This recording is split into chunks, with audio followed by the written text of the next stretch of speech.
The helicopter blades chopped through the thick desert air as Navy SEAL Team 7 returned from what should have been a routine reconnaissance mission. Instead, they carried 2 wounded teammates and the weight of an ambush that had gone terribly wrong. The aircraft shuddered as it touched down at the forward operating base, dust swirling in angry clouds around the landing zone. Petty Officer Sarah Martinez was already waiting with her medical kit, her brown hair pulled back in a tight ponytail, and her uniform crisp despite the 118-degree heat. She had been the base medic for 8 months now, and the SEALs had grown accustomed to her quiet efficiency and steady hands. What they didn't know was that behind her calm exterior lay secrets that would change everything they thought they knew about courage.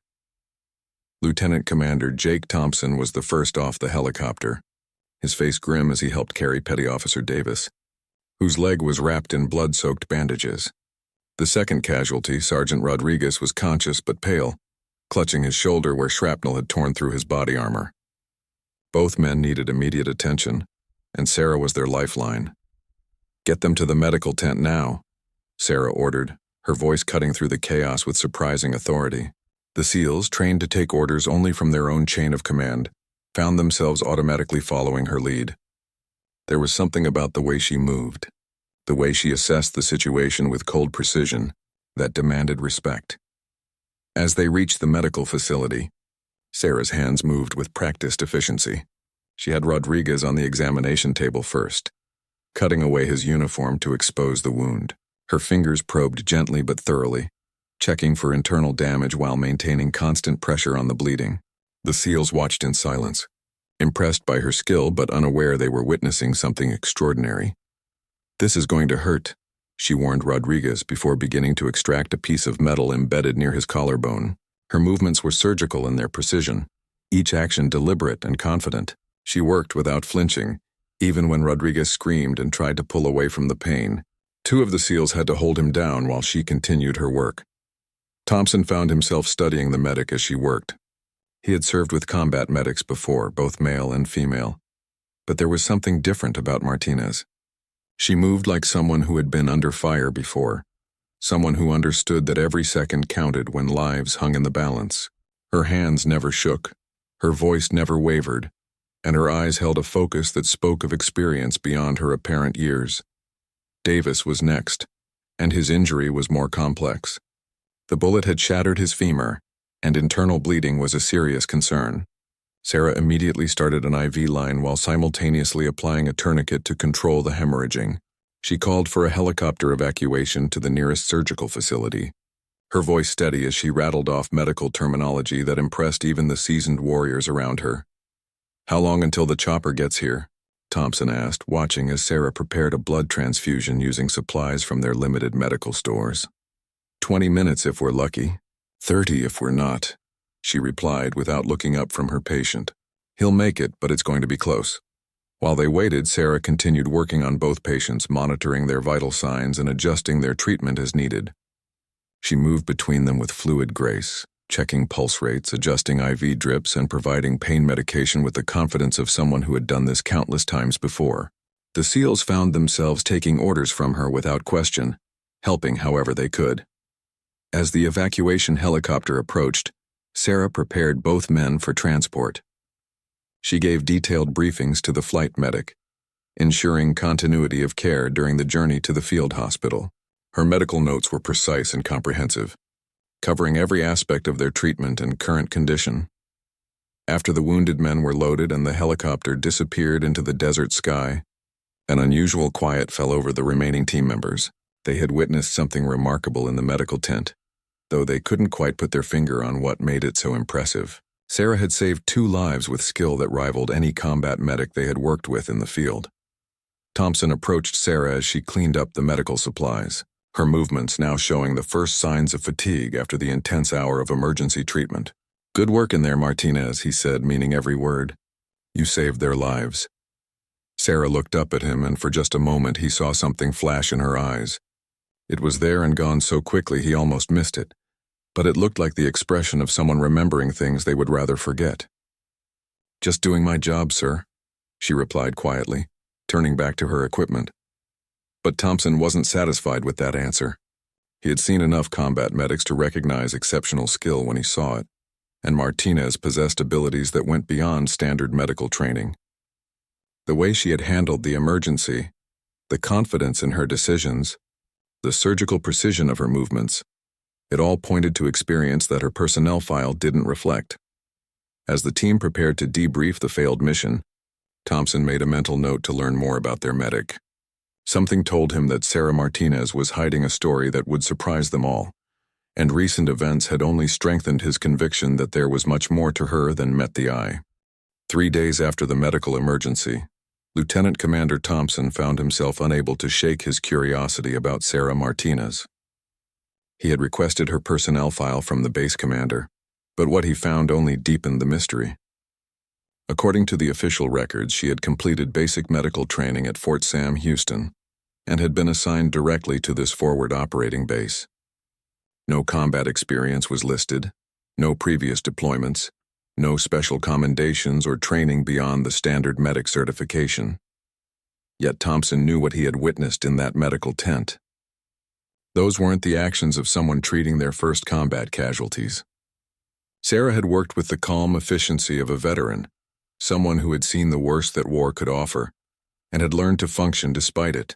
Her medical skills were far beyond what any standard training could provide, and her tactical awareness during the emergency had been remarkable. The other team members had noticed it too. Chief Petty Officer Mike Stevens, a 20-year veteran who had served in Iraq, Afghanistan, and Syria, had pulled Thompson aside after the incident. "Sir, I've worked with a lot of medics over the years," Stevens had said, his weathered face serious. "Martinez isn't just good, she's exceptional. The way she handled that emergency, the confidence in her movements, the speed of her decisions. That comes from experience, real combat experience." Thompson decided to approach the situation carefully. He began spending more time around the medical facility, ostensibly checking on supplies and equipment but actually observing Sarah at work. What he saw only confirmed his suspicions. She moved through her daily routines with military precision that went beyond basic training. Her equipment was organized with the obsessive attention to detail of someone who had learned that preparation could mean the difference between life and death. During one of these visits, Thompson noticed something that made him pause. Sarah was cleaning her medical instruments, and her hands moved in a pattern he recognized. The systematic, methodical approach used by combat medics who had worked in field hospitals under fire. She inspected each tool with the thoroughness of someone who knew that a dirty instrument could kill a patient just as surely as an enemy bullet. "Martinez," Thompson said, causing her to look up from her work. "Mind if I ask you something?" Sarah's expression became guarded immediately, and Thompson noticed how her posture subtly shifted into a more defensive stance. "Of course, sir. What can I help you with? Where did you learn to work under pressure like that? The other day when Rodriguez and Davis were brought in, you handled that situation better than most combat medics I've served with. That kind of skill doesn't come from textbooks." For a moment, Sarah's carefully maintained composure slipped, and Thompson saw something raw and painful flash across her features. She quickly recovered, but not before he noticed her hands had unconsciously clenched into fists at her sides. "I had good instructors at Fort Sam, Houston, sir. They emphasized emergency procedures." Thompson knew she was lying, but he also recognized the signs of someone protecting themselves from painful memories. He had seen it in too many veterans who carried invisible wounds alongside their physical scars. "Fair enough," he said gently. "But if you ever want to talk about anything, my door is always open. We take care of our own around here." That evening, Thompson was reviewing intelligence reports when Chief Stevens knocked on his office door. "Sir, you need to see this," Stevens said, holding a tablet with what appeared to be surveillance footage. "I was going through the security recordings from the helicopter landing the other day, and I noticed something interesting." Thompson watched as Stevens played the footage from multiple camera angles. There, clearly visible, was the moment when Sarah first saw the wounded SEALs being carried from the helicopter. But what caught Thompson's attention wasn't her immediate response. It was what happened in the split second before she moved into action. In that brief moment, Sarah's face had gone completely white, and her entire body had tensed as if she were fighting an internal battle. Then, just as quickly, she had snapped into professional mode and taken charge of the situation. but that initial reaction spoke of someone confronting demons from their past. "There's more, sir," Stevens continued, advancing the footage to show Sarah working on the wounded men. "Watch her hands." Thompson looked closely and saw what Stevens meant. Despite the emergency situation, despite the blood and chaos, Sarah's hands had remained perfectly steady. But in quiet moments between procedures when she thought no one was looking, her hands had trembled slightly, the kind of tremor that came from suppressed trauma, not nervousness. "She's been in combat before," Thompson said with certainty. "Real combat, not just training exercises. The question is, why isn't it in her file?" Stevens nodded grimly.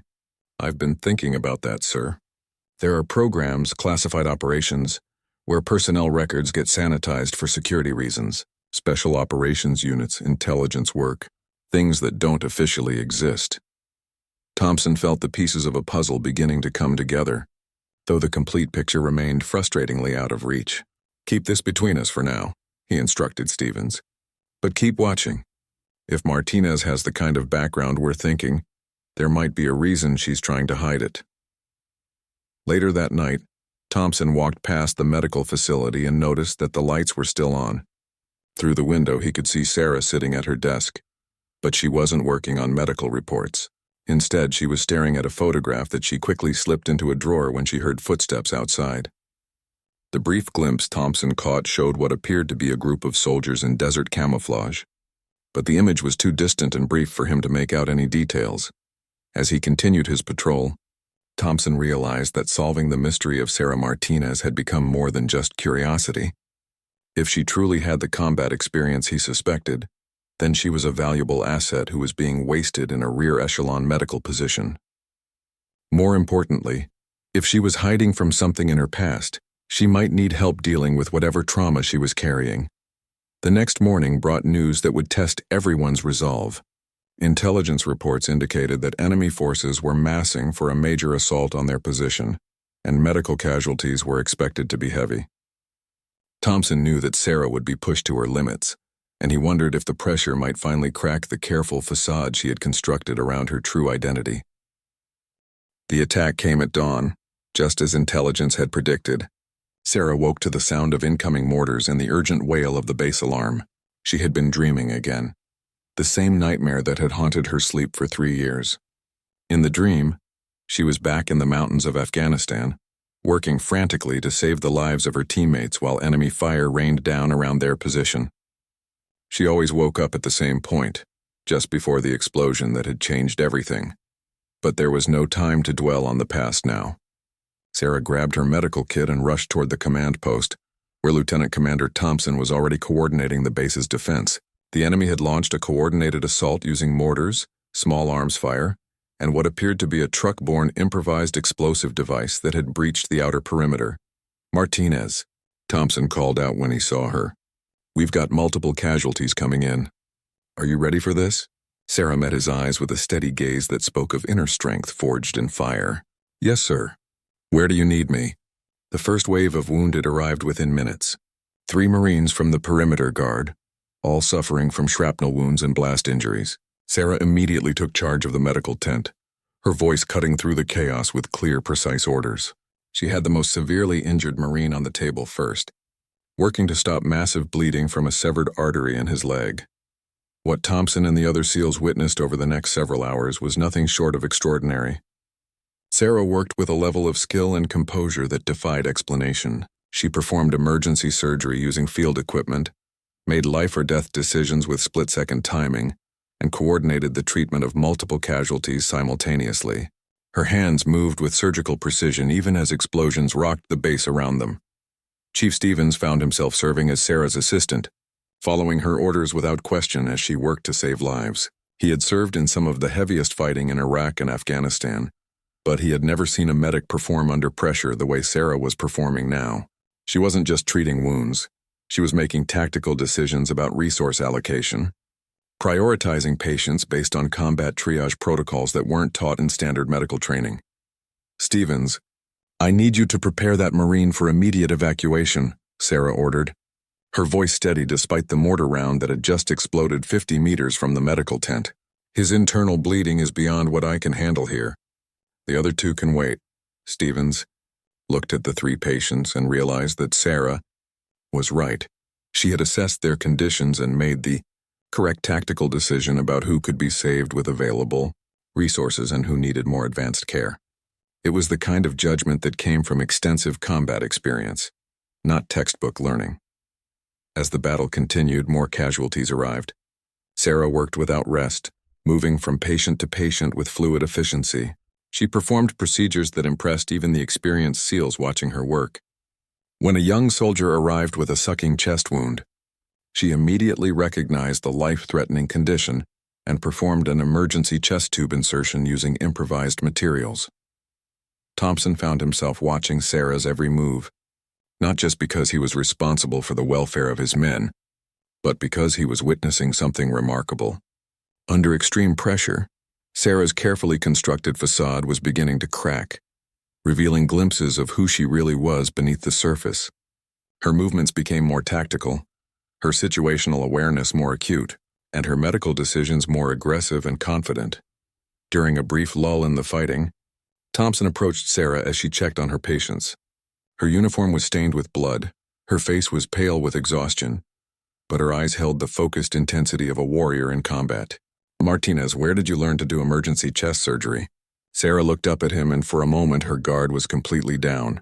Thompson saw pain, loss, and a deep weariness that spoke of battles fought and comrades lost.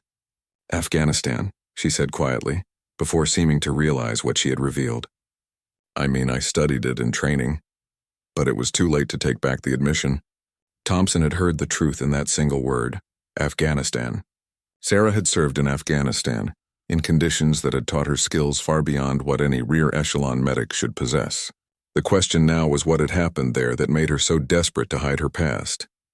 The battle reached its climax when enemy fighters breached the inner perimeter and began advancing toward the command post. Sarah was treating a wounded SEAL when the sound of automatic weapons fire erupted just outside the medical tent. Without hesitation, she grabbed a rifle from one of the wounded men and moved to the tent entrance. What happened next left everyone speechless. Sarah handled the weapon with the smooth proficiency of an experienced combat veteran, checking the chamber and adjusting the sights with automatic precision. Her stance was perfect, her grip was steady, and when enemy fighters appeared in her line of sight, she engaged them with controlled, accurate fire that dropped 2 attackers before they could advance further. Chief Stevens, who had been moving to defend the medical tent himself, stopped in amazement. Sarah was firing with the skill of a trained sniper, her shots precise and economical. She wasn't just defending the medical facility. She was providing overwatch for the entire southeastern approach to the command post. "Martinez," Thompson called out during a break in the firing. "Fall back to the bunker." "Negative, sir," Sarah replied, never taking her eyes off the perimeter. "I have wounded men who can't be moved, and this position gives me the best field of fire to protect them." Thompson realized that Sarah wasn't just acting as a medic anymore. She was thinking and fighting like a combat veteran with extensive tactical experience. Her positioning was perfect, her fire discipline was excellent, and her decision-making was sound from both medical and military perspectives. The enemy assault was finally repelled after 4 hours of intense fighting, but the cost had been high. Sarah had treated 8 seriously wounded men, saved at least 5 lives through emergency procedures, and had personally eliminated 4 enemy fighters while defending the medical facility. As the base settled into uneasy quiet, Thompson knew that the time for pretending ignorance about Sarah's past had come to an end.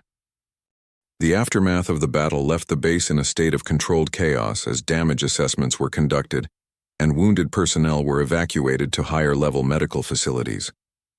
Sarah had been working continuously for 6 hours, treating casualties and coordinating medical evacuations with the calm efficiency that had become her trademark.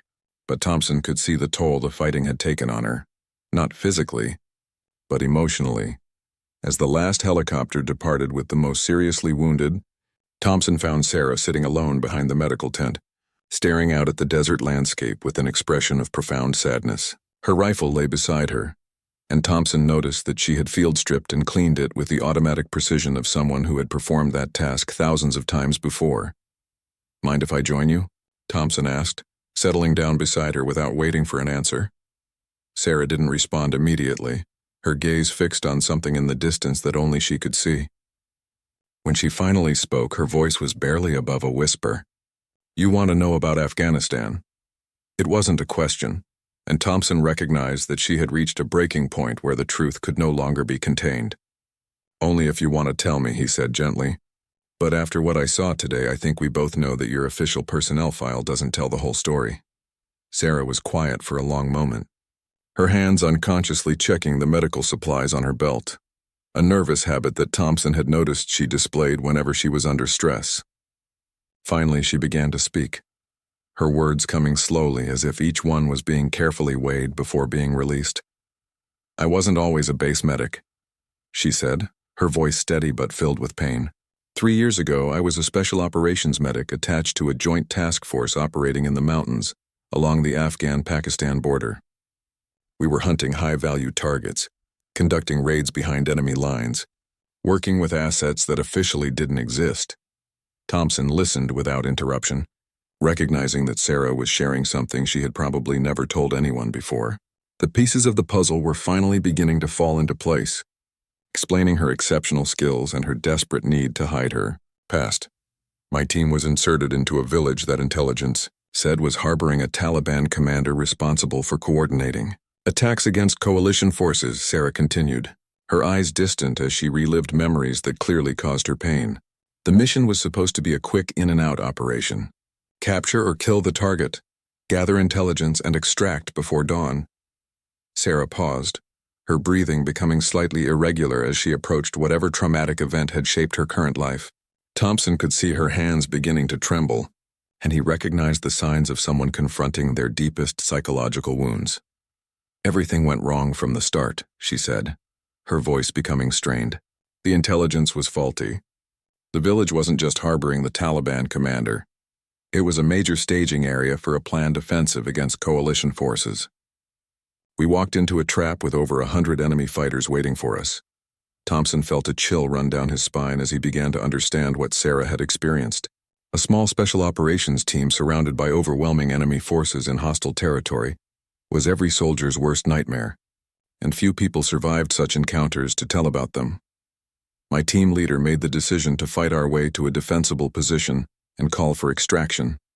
But we took heavy casualties almost immediately," Sarah continued, her professional composure beginning to crack as she relived the trauma.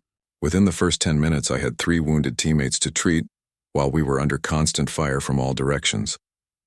Sarah's hands were shaking now, and Thompson could see sweat beading on her forehead despite the cool evening air. She was experiencing the physical symptoms of post-traumatic stress as she forced herself to confront memories that she had clearly been suppressing for years. "I worked on them for 4 hours while our position was being overrun," she said, her voice breaking slightly. "I performed surgery using whatever materials I could find, kept them alive with improvised equipment, and fought off enemy attacks when they got too close to our wounded. I saved 2 of them, but I lost my team leader and my best friend too. Wounds that I couldn't treat in the field." Thompson now understood why Sarah's medical skills were so exceptional and why she fought with the precision of a seasoned combat veteran. She had learned her craft under the most extreme conditions possible, where every decision meant the difference between life and death for her teammates. "The extraction took 12 hours, Sarah continued, her voice now barely audible. 12 hours of continuous fighting while I tried to keep my wounded teammates alive. When the helicopters finally reached us, I was the only one still combat effective. The others were either dead or too wounded to fight."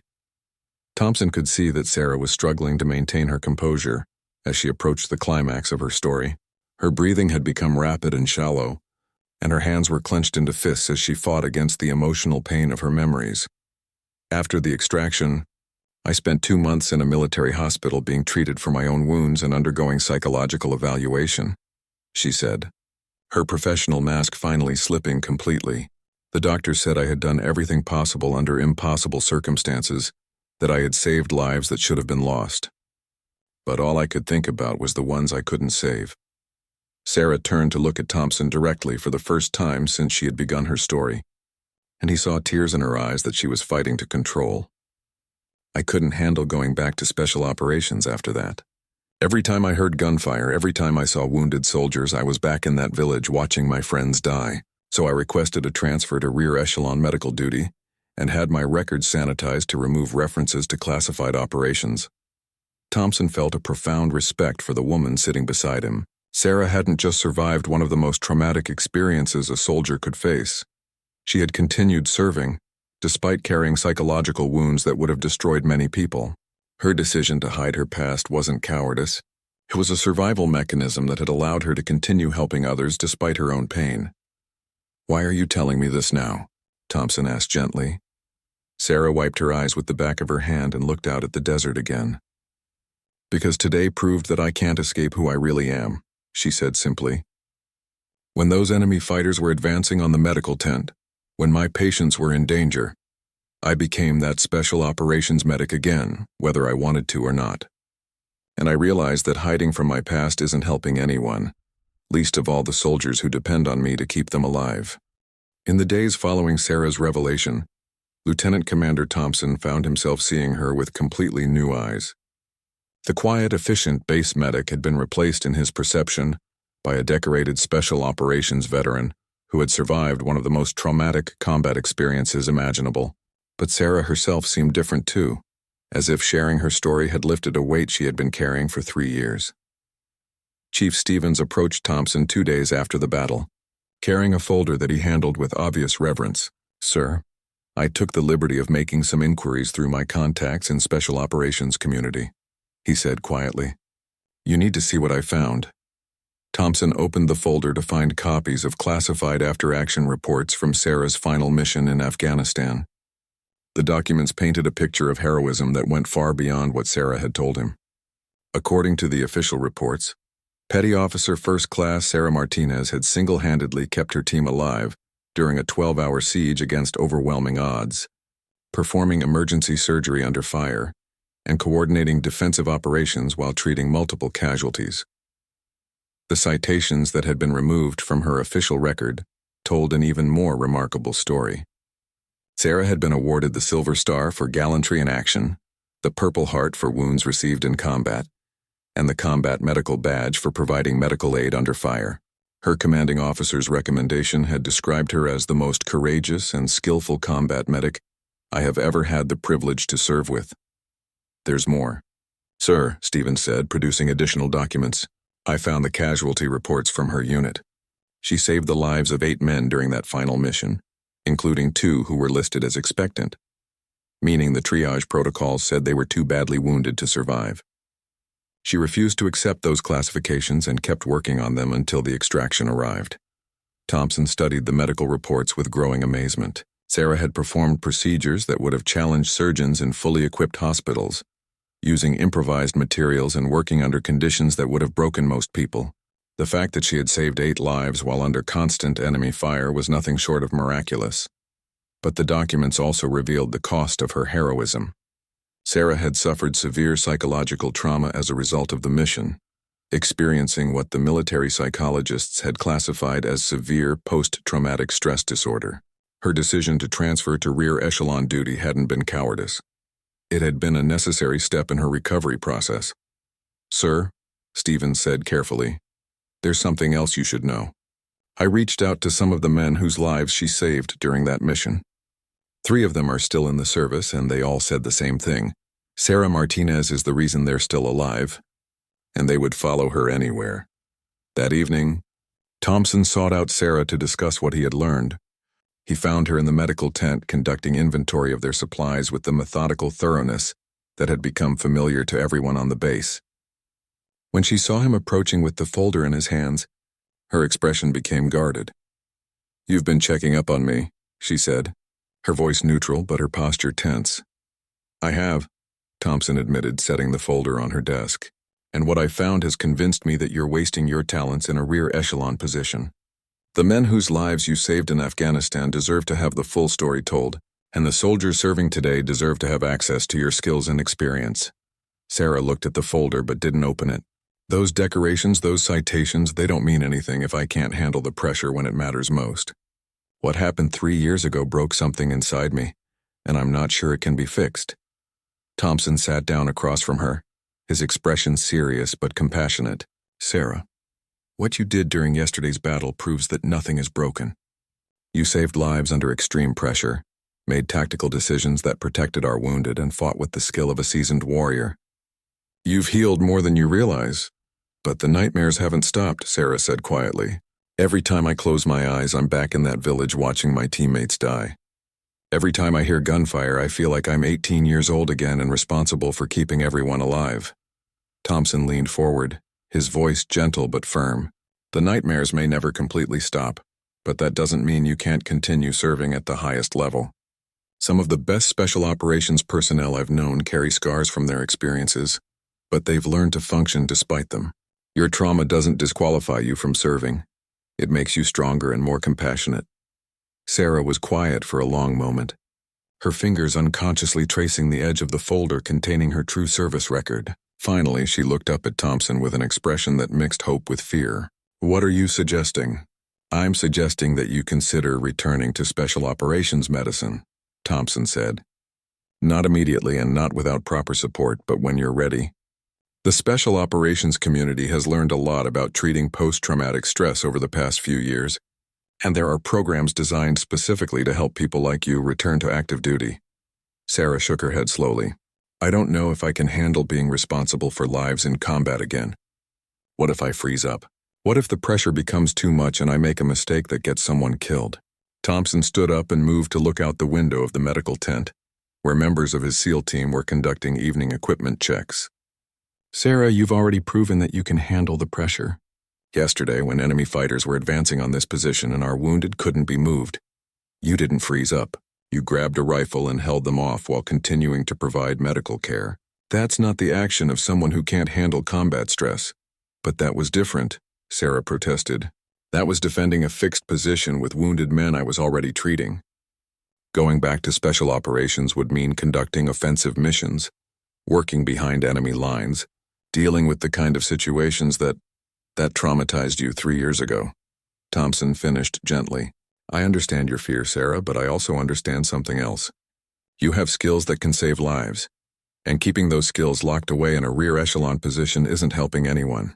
The men and women serving in special operations today need medics with your level of training and experience, and Sarah opened the folder and looked at the citations and commendations that had been stripped from her official record. For the first time since Thompson had known her, she seemed to be considering the possibility that her past might be something to embrace rather than hide from. If I did consider returning to special operations, she said carefully, it would have to be on my terms. I would need guarantees about psychological support, about having a voice in mission planning, about being able to refuse assignments that I don't think I can handle. Thompson smiled for the first time since their conversation had begun. Those kinds of accommodations are exactly what the new programs are designed to provide. The military has finally realized that experienced personnel with combat trauma are too valuable to lose, and they've developed systems to help people like you return to full duty while managing their psychological wounds. Sarah closed the folder and looked directly at Thompson. Give me some time to think about it. This is the biggest decision I've made since I requested that transfer 3 years ago, and I need to be sure I'm making it for the right reasons. Take all the time you need, Thompson said. But remember, yesterday proved that you're still the same person who saved 8 lives in Afghanistan. The only difference is that now you have the wisdom that comes from surviving trauma and learning to overcome it. 2 weeks after Thompson's conversation with Sarah about returning to special operations, word came down through military channels that would test everyone's resolve. A high-value target had been located in a remote mountain compound, approximately 200 kilometers from their base, and SEAL Team 7 had been tasked with conducting a direct action mission to capture or eliminate the target. The mission briefing revealed that the target was a senior Taliban commander who had been responsible for coordinating attacks against coalition forces throughout the region. Intelligence indicated that he was planning a major offensive that could result in significant casualties among friendly forces. The window of opportunity to strike was narrow, within the next 72 hours before the target moved to a different location. Thompson studied the mission parameters with growing concern. The target compound was located in mountainous terrain that would make helicopter extraction difficult, and intelligence suggested that the facility was heavily defended. Medical support would be critical, but the nearest field hospital was over an hour away by helicopter, too far for casualties who needed immediate treatment. "Sir," Chief Stevens said during the mission planning session, "we're going to need a medic on this operation. The distance to the nearest medical facility means that anyone who gets hit is going to need immediate treatment in the field." Thompson nodded, knowing that Stevens was right but also knowing that their options were limited. The base medic assigned to support SEAL operations was currently on leave, and requesting a replacement would delay the mission beyond the operational window. That left only one option, and Thompson wasn't sure if Sarah was ready for it. After the briefing, Thompson found Sarah in the medical facility, preparing supplies for potential casualties from the upcoming mission. She looked up when he entered, and he could see in her eyes that she already knew what he was going to ask. "You need a medic for the operation," she said before he could speak, "and I'm the only one available." Thompson sat down across from her, his expression serious. "Sarah, I won't lie to you. This is exactly the kind of mission that would challenge any medic, let alone someone who's dealing with combat trauma. It's a direct action raid in mountainous terrain, with limited extraction options and heavy resistance expected. I can't in good conscience order you to participate." Sarah was quiet for a moment, her hands methodically organizing medical supplies while she processed what Thompson had told her. He could see the internal struggle playing out on her face, the conflict between her desire to help her teammates and her fear of confronting the demons from her past. "Tell me about the mission." "Parameters," she said finally, her voice steady but thoughtful. Thompson spread out the mission briefing materials on her desk, pointing to aerial photographs of the target compound. "The facility is built into a mountainside with natural defensive positions and multiple escape routes. Intelligence estimates between 20 and 30 enemy fighters, with possible reinforcements available from nearby villages. The raid is scheduled for dawn, with insertion by helicopter approximately 2 kilometers from the target." Sarah studied the photographs with the analytical eye of an experienced combat veteran, automatically assessing potential casualty scenarios and medical challenges. Thompson watched as her training and instincts took over, pushing aside personal fears in favor of tactical considerations.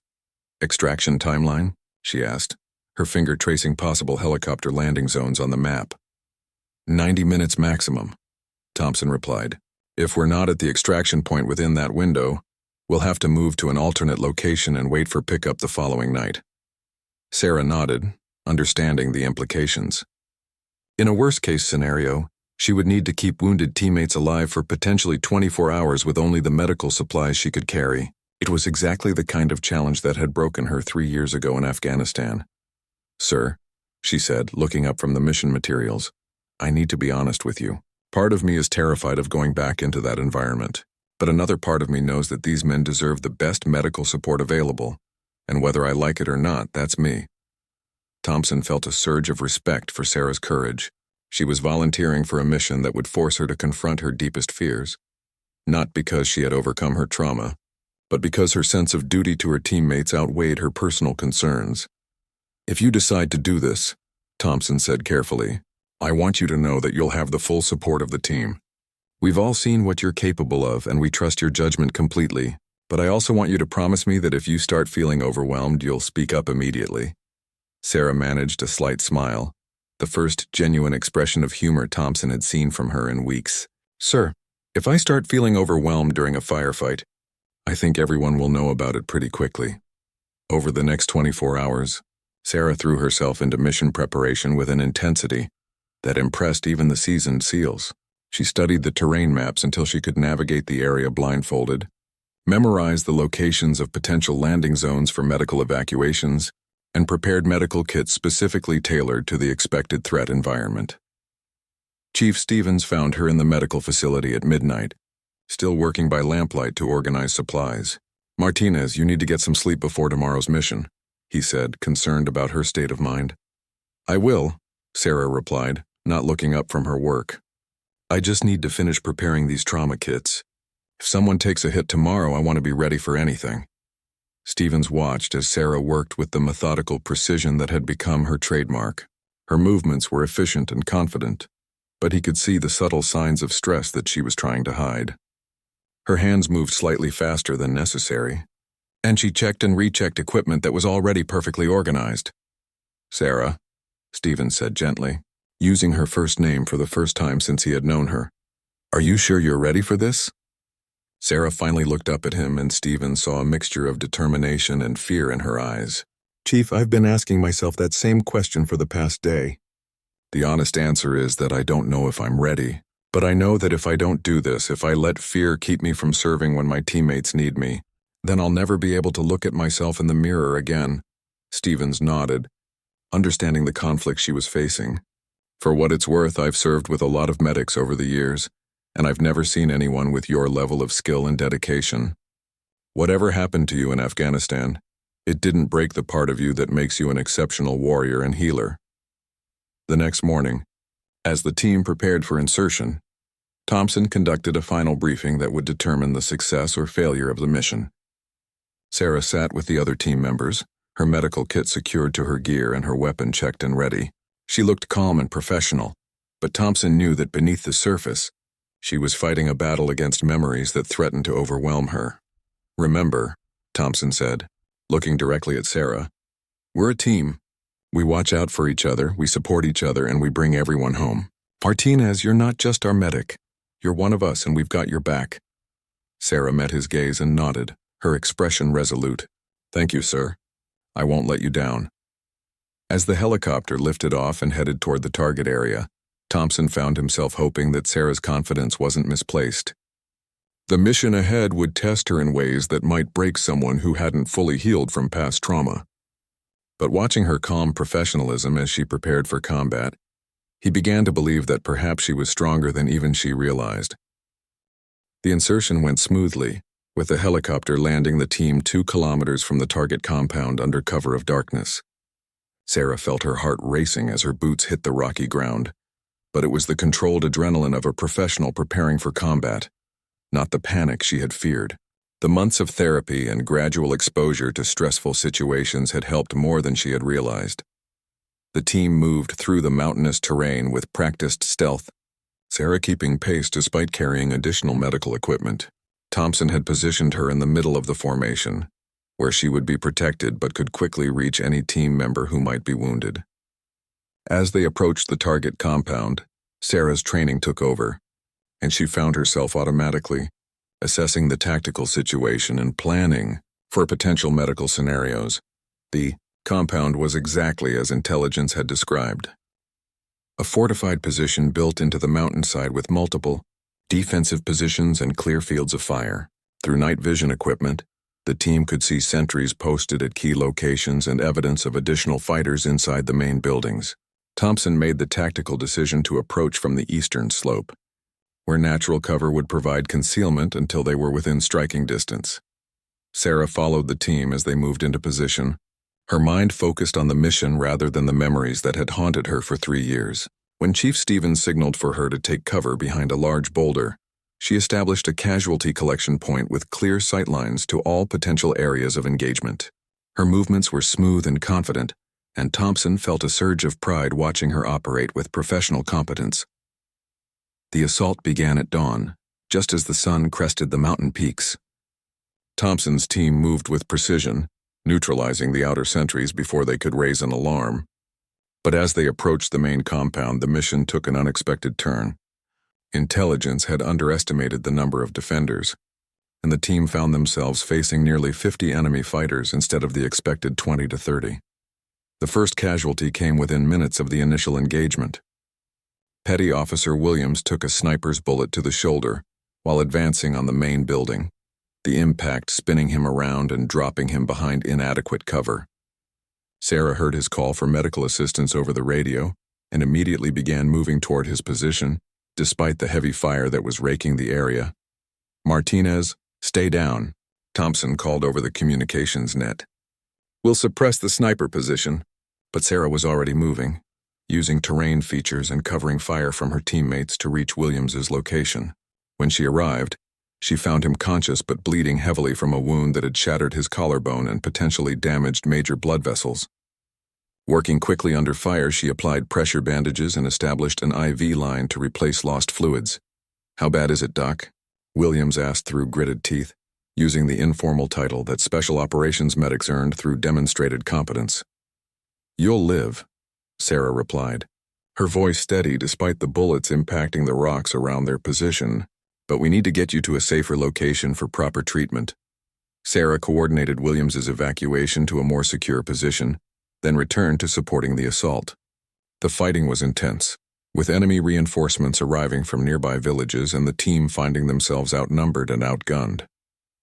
But Sarah moved through the battlefield with confidence that surprised even herself, providing medical support wherever it was needed while maintaining situational awareness of the tactical situation. The breakthrough came when the team successfully breached the main compound and located the high-value target. But the victory came at a cost. 2 more team members were wounded during the final assault, and enemy reinforcements were approaching the area in vehicles. Thompson made the decision to call for immediate extraction, but the nearest landing zone was still over a kilometer away through hostile territory. Sarah found herself treating 3 wounded men while the team prepared to move to the extraction point. William's shoulder wound required constant monitoring to prevent him from going into shock. Petty Officer Garcia had taken shrapnel to his leg that made walking difficult, and Sergeant Murphy was suffering from a concussion caused by an explosion that had nearly killed him. "Martinez," Thompson said as the team prepared to move out, "can your patients handle movement to the extraction point?" Sarah assessed each of her wounded teammates with the clinical objectivity that had become second nature to her. Williams was stable but would need assistance moving. Garcia could walk with support, and Murphy was alert enough to move under his own power with supervision. "Yes, sir," she replied confidently, "but we need to move quickly. Williams is going to need surgery within the next few hours, and Garcia's wound could become infected if we don't get him to a proper medical facility soon." The movement to the extraction point became a running battle as enemy forces attempted to cut off the team's escape route. Sarah found herself fighting alongside her teammates while simultaneously monitoring her patients and ensuring they received continuous medical care. It was exactly the kind of high-stress multitasking environment that had overwhelmed her 3 years ago, but now she handled it with calm professionalism. When they reached the extraction point, the helicopter was already waiting with rotors turning. Sarah supervised the loading of her wounded teammates, ensuring that each one was properly secured and that their medical status was communicated to the flight medic who would continue their care during transport. As the helicopter lifted off and headed back to base, Thompson found himself sitting across from Sarah, watching as she continued to monitor her patients despite her own exhaustion. Her uniform was torn and stained with blood. Her face was streaked with dirt and sweat, but her eyes held the satisfied expression of someone who had faced their demons and emerged victorious. "How are you doing, Martinez?" Thompson asked quietly. Sarah looked up at him and smiled, a genuine, peaceful expression that Thompson had never seen from her before. "I'm good, sir. Better than I've been in 3 years, actually. It turns out that the best way to heal from trauma isn't to hide from it, but to prove to yourself that you can face it and succeed." Thompson nodded, understanding that Sarah had achieved something more valuable than just completing a successful mission. She had reclaimed her identity as a warrior and healer, proving to herself that her past trauma didn't define her limitations for the future. 6 months later, Sarah Martinez was serving with a Special Operations Medical Unit, providing advanced trauma care to elite forces conducting the most dangerous missions. Her personnel file had been restored to reflect her true service record, including the decorations that recognized her exceptional courage and skill. But more importantly, she had found peace with her past and confidence in her ability to serve at the highest levels of military medicine. The nightmares still came occasionally, but they no longer controlled her life. She had learned that healing from trauma wasn't about forgetting the past, but about integrating those experiences into a stronger, more resilient identity. And when young medics asked her for advice about dealing with the stress of combat medicine, she would tell them the same thing Thompson had told her, that their scars didn't disqualify them from serving, but made them more compassionate and effective healers. Every SEAL who had witnessed Sarah's transformation understood that they had been privileged to watch someone rediscover their true calling. Her journey from wounded silence to confident leadership had inspired them all, proving that even the deepest wounds could heal when faced with courage, support, and an unwavering commitment to serving others.